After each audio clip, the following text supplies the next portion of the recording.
உங்கள் தந்திவன் தொலைக்காட்சியில் தெனாலிராமன் தினமும் மாலை 6 மணிக்கு காண தவறாதீர்கள்.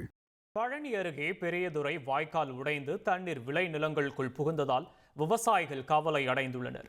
இது பற்றிய விவரங்களை செய்தியாளர் அழகேஷ்குமார் வழங்க கேட்கலாம். அழகேஷ்குமார், வணக்கம். இதனால எத்தனை ஏக்கர் விவசாய நிலங்கள் பாதிக்கப்பட்டு இருக்கிறது? அழகேஷ், பாதிக்கப்பட்ட விவசாயிகள் என்ன சொல்றாங்க? விவரங்களை பதிவு பண்ணலாம்.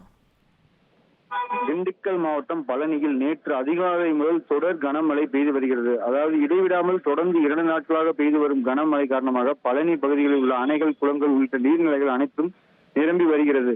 நேற்று முதல் பெய்ய தொடங்கிய மழை இடைவிடாது இன்றும் பெய்து வருவதால் பழனி அருகே கோம்பைப்பட்டி பகுதியில் உள்ள பெரியதுரையான் வாய்க்காலில் தண்ணீர் இன்று காலை முதல் பெருக்கெடுத்து ஓடுகிறது. இந்த நிலையில் இன்று அதிகாலை பெரியதுரையான் வாய்க்கால் உடைந்து அருகே உள்ள தோட்டம் மற்றும் விவசாய நிலங்களுக்குள் தண்ணீர் புகுந்தது. இதன் காரணமாக விவசாய நிலங்களில் பயிரிட்டிருந்த மக்காச்சோளம் பயிர்கள் ஆகியவை சேதமடைந்துள்ளது. சுமார் 50 ஏக்கருக்கு மேல் மக்காச்சோள பயிர்கள் சேதமாகியுள்ளதாக விவசாயிகள் தெரிவித்துள்ளனர். மேலும் வாய்க்கால்களில் அதிக அளவு தண்ணீர் வரக்கூடும் என்று எதிர்பார்ப்பதால் அருகிலுள்ளவர்கள் வேறு இடத்திற்கு செல்ல வேண்டும் என பொதுப்பணித்துறையினர் அறிவுறுத்தியுள்ளனர். விவரங்களுக்கு நன்றி அழகேஷ்குமார். உங்கள் தந்திவன் தொலைக்காட்சியில் தெனாலிராமன் தினமும் மாலை 6 மணிக்கு காண தவறாதீர்கள்.